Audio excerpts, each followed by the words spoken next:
Nick Suzuki shined and got his first goal as captain of the Montreal Canadiens. We also saw some great bright spots from the Habs young core. We're going to be breaking that down in today's episode of Habs Digest.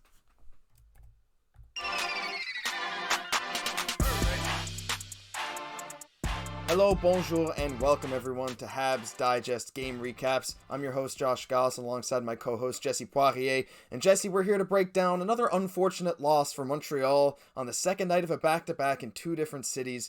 They went into Washington tonight. We saw a great game from Nick Suzuki, Guhle, Slafkovsky, but unfortunately, Montreal couldn't pull out the win.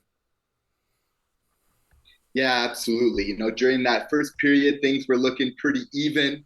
But as the game went on, we saw the tide kind of shift there in that second. Just that span of 6 minutes. If we could just get rid of that span of 6 minutes where they scored those three goals there, then we're all good. But you know what? We're going to be homers for our team. Even if they win or lose, we're going to support them. We're going to pump their tires. We're going to be there for them. So it's all good.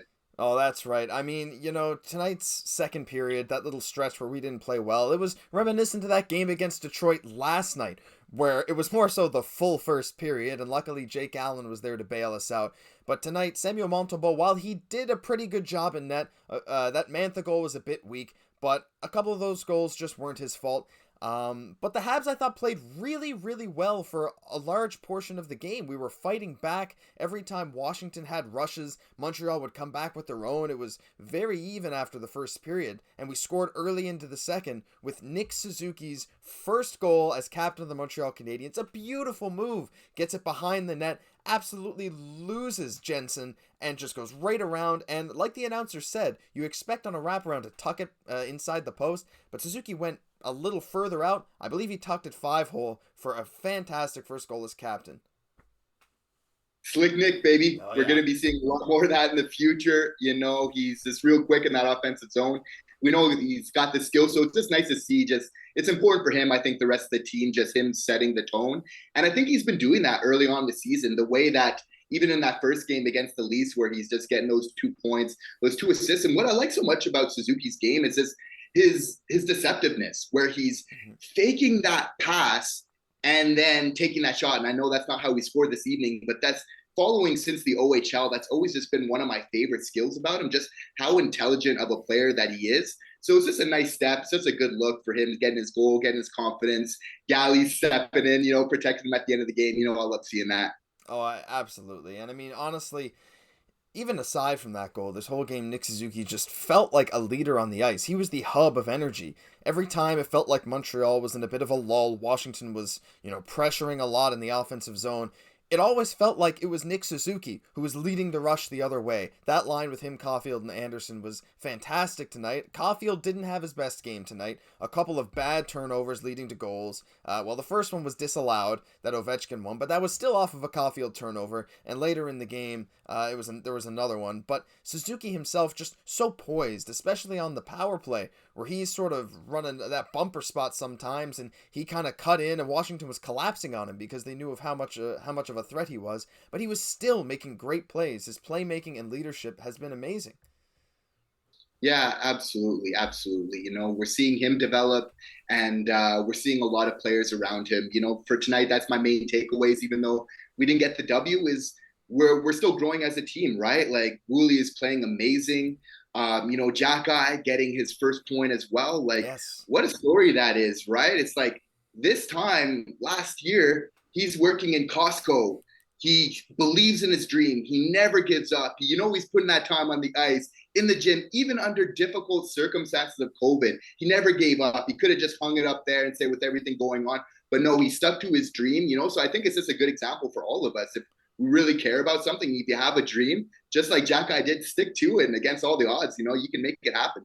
And not only that, like his incredible perseverance from tough circumstances, always being an underdog, overperforming in the OHL, had some goal-scoring prowess in the playoffs for Hamilton last year, but to come in and make the NHL roster right at a training camp is so amazing. And even though he's made a few rookie mistakes, which you expect, especially from a guy like him who has had to work through so much to get to where he is, but his teammates are so encouraging. We saw Chris Weidman in the first game of the season when we played the Leafs, when Jack made the mistake and hooked Kerfoot. Weidman was right there to say, hey man, forget it. go play your game. And it really feels like he's been following that advice. I mean, he's been so physical, knocking players off their feet. But even tonight, it was really one of the first times we saw him almost look to the net. I haven't seen that a whole lot from him through the first two games, maybe once or twice. But tonight, it really felt like when he was on the point, he was lobbing it towards the net, trying to get some action going. And it really worked out, getting an assist when Nick Suzuki corralled his point shot and managed the wraparound goal. Yeah, absolutely. I thought they did a good job tonight because sometimes when you're in the offensive zone and the defense is pressing, you sometimes feel like, okay, at least I just got to get a shot on net, right? That old adage from Wayne Gretzky, it's you never score on the shots you don't take. And while I do believe that there is a lot of merit in that, I believe you got to be calculated in the offensive zone. Is you got to try and pick the best, highest percentage play to score that goal, and it's not always this kind of shoot it on net. You want to look for your best opportunity. So while they didn't score the most goals tonight, I saw that they were at least looking to, if we're going to be on the offensive zone, if we're going to take a shot, we're going to make it a high danger shot. We're going to lob it in there. We're going to have some people in front of the net. So I like to see a little bit of that tonight. Yeah, we had a few moments like that. I know Gallagher had a great chance in the slot. Slafkovsky early in the game, perfect slot pass, but Kemper was there. He was pretty good tonight. I mean, Darcy Kemper started off the game a little soft. I don't know if you caught that. A few little frisbee shots, as the announcers were calling him, were handcuffing him. He goes to catch it. It goes off his glove or off his blocker and hits his shoulder. And he didn't seem very comfortable with shots up high, but he settled in as the game went on. And I mean, credit to him. But Montreal was a lot better tonight versus last night at getting in those dirty areas right in the slot, creating chances. Did you notice that as well? Yeah, absolutely. And I mean, that's the way you gotta play. Like we saw, that's what worked for Washington again tonight. Mm-hmm. There's no secret to hockey, right? It's, you gotta, these goalies are so good. You got to make it tough for them. You got to get in front of them, everything else. You got to get those rebounds, everything else, So I thought it was great. I can't wait for Slafkovsky to just get that first one. I think he was right there. He's showing good energy. I find he's making good decisions, even in his own defensive zone. And I've noticed this during a couple of the games where he's being patient. He's not afraid to kind of hold on to the puck, use that big frame of his, protect it, and then make a nice pass. And I've been noticing the same thing from Savard so far, a recent acquisition, coming back from last year. But he's making really good decisions with the puck. He's showing a little bit of that offensive flair, which we're starting to almost kind of expect from him. He does those sneaky little deeks in the slot and everything else. Just needs to finish a couple of those off. But I mean, he's looking quicker this year. He's making great decisions with the puck. So I'm really happy with Savard so far this year, as well as his partner Guhle. What was your takeaway for Guhle from this game? Oh, man. I mean, I've been no stranger to say that he's been just amazing in every game so far this year. I feel like I've had something good to say about him every single day. He looks like, I mean, I'm probably repeating myself, but he looks like a veteran when he's on the ice. And his teammates have reiterated that. Savard and I believe Weidman have said when they're playing with him, it's almost calming. Like, he almost calms them down because of how mature he is. He is so calculated in what he does, but it feels like he's not even thinking about his decisions. While he's calculated, he knows exactly what he needs to do where. There's no hesitation with him. That's a big thing. He's always making the right play right at the right time. And as I said to you earlier, he uses his physicality in a really good way. Some players, they'll use their physicality, but they'll get caught a bit out of position. Every time Guhle sees someone and uses his body, there's a benefit for him. He really uses it in a way that, like, it feels like only NHL veterans do. I mean, I don't believe he has a point yet, but he had some good chances today getting the puck on the net, but I mean, just especially defensively and on the penalty kill. He's our main PK defenseman, and he's been absolutely outstanding, and I love everything I've seen from him, and I'm going to say it now, I love Cole, I love Suzuki, but I think by the end of the season, Caden Guhle might be my single favorite Montreal Canadien. Well, he does have that nice flow, just like you. Thank you. Might be a little bit, hashtag Jesus vibes going on there. If I could grow your beard, I'd maybe have better Jesus vibes, but unfortunately all I got is this little dirty stash. No, that's all right. No, he's doing great. I still enjoyed tonight's game. It was close in a lot of ways. But my one takeaway is I feel like many other Habs fans, tell me if I'm wrong here, feel free to comment, but where do you see Slav in our lineup? Like, I really want to see him on that first line. While I feel it's great, Anderson adds a lot of size to that first line, which I feel is needed. You need to put a little bit of a bigger guy I wouldn't mind trying Gallagher there a little bit on that first line, just because he's going to get to the front of the net. And it's nice to have a little bit of the bounce from that skill and also that grit that Gallagher would also bring. But I'd love to see Slafkovsky there. And I'd also really like to see him on that second line with Doc, with Monahan. By the way, Doc looking awesome. How many times have we seen him drop penalties already just from his speed, just from that long reach, protecting the puck? Like, I think he's looking great so far. Of course, I miss Romanov. I love his big hits. Same. It's such an intimidating presence in his own way. But you know what? I wouldn't change a thing. I'm loving what Doc's bringing to this team so far. I think he's great. Man, so many things that I completely agree with. Fun fact, actually, I have Romy on my fantasy hockey team. He had 9 block shots in his first game for the Islanders, but we don't need to think about him anymore. We got Kirby Dach, who is going to be better. We're saying it now. He is going to be better than Romy ever was for Montreal. And to touch on Dach there, not only is he drawing penalties, getting into the dirty areas, I find his board battles, like, maybe that's the most impressive thing to me. Every time he's along the boards with a puck, he manages to keep it in the offensive zone, and he'll win the battles against the other team, and that's something I've seen consistently throughout our few games. Plus, tonight was his first night over 50% on the faceoff dot, which I'm super pumped about. But to circle back to your first point about Slaf, and again, people in the comments, if you want to talk about where you end up seeing Slaf, even whether it's with Montreal or with Laval later in the season. But Jesse, you have a great point. It'd be great to see some experiments with these lines. This is a team that came into the season with very low expectations. I'm sure not from the coaching staff, but it's a team where everyone is so young. There's a mix of young and veteran and playmaking and scoring and big and small. Caulfield and Gallagher versus Slafkovsky, Dach and Anderson. Like, it's just everything. So why not give some interesting line combinations? This is the time in the rebuild where you get to experiment to see who works with who. Because a lot of these guys are going to be playing with each other for the next 5+ years easily. So you really want to know who works well with who, and I think you're right. Maybe tossing Slav even for a game or two on that first line or second line to see what he can do. Because I thought tonight was his best game as a Hab. I thought his energy was off the charts. It just felt like he was that close to getting his first goal. Couldn't quite get it tonight. But I'd even love to see him on the power play. That second power play with 5 forwards. Yeah. No, absolutely. I couldn't agree more. I'm extremely, as you can tell, I'm quite passionate about that. About him being on that power play as well. Just because, that's it.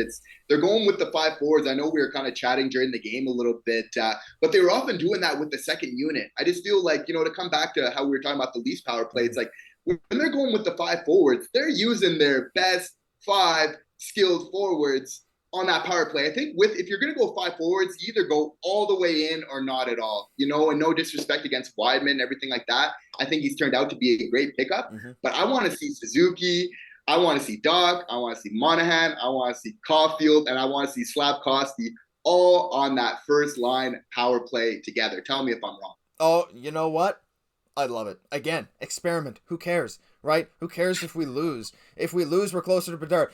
I want to see everything. I want to see chaos, all right? This is just the first time in ages where I'm like, I don't care what happens. I want Marty to go absolutely nuts, throw whatever lines he can out there, the craziest power play you've ever seen. I want to see the jumbo line like we talked about with Doc, Slafkovsky, and Anderson. I want to see everything. I just want to see what works, right? This is going to be an exciting season. It's time to experiment. I'm completely on board with you, Jesse. Yeah, absolutely. And tonight's is all about development. Slafkovsky getting the most ice time that he's gotten. Marty said before the game that he said he could maybe do a little bit of a better job of getting him a little bit more. And by the way, I just like that from a head coach where he can be humble enough to maybe, accept a little bit of criticism and this and that and be like, yeah, maybe I can do this better. And maybe I can bring him into the game a little bit more. And he did, So, tonight, even though we lost in a lot of ways, for me, it's a win. Slafkovsky, getting more experience, breaking that record for that ice time. Guhle is playing amazing. We can't say enough things about the guy. Weber Jr., Jack Eye getting his first point. We're growing. We're making it happen step by step. Rome wasn't built in one day, and a championship team isn't either. But I think we're getting there, and I think like with Edmondson. And Matheson back, like our decor is going to be looking real good. I agree. And, coming into the season, I looked at the decor and I was like, man, this is just this really isn't that great. Rookies and Kovacevic, a waiver wire guy, and then you got David Savard on the first pairing, and Weidman, who was scratched sometimes last year as the 7th D. But after watching a few games, like, our defense, while we have some lapses, it really has not been as bad as anyone was expecting. We're not really a bottom-feeding defense so far. It's been really impressive to see what these rookies have done.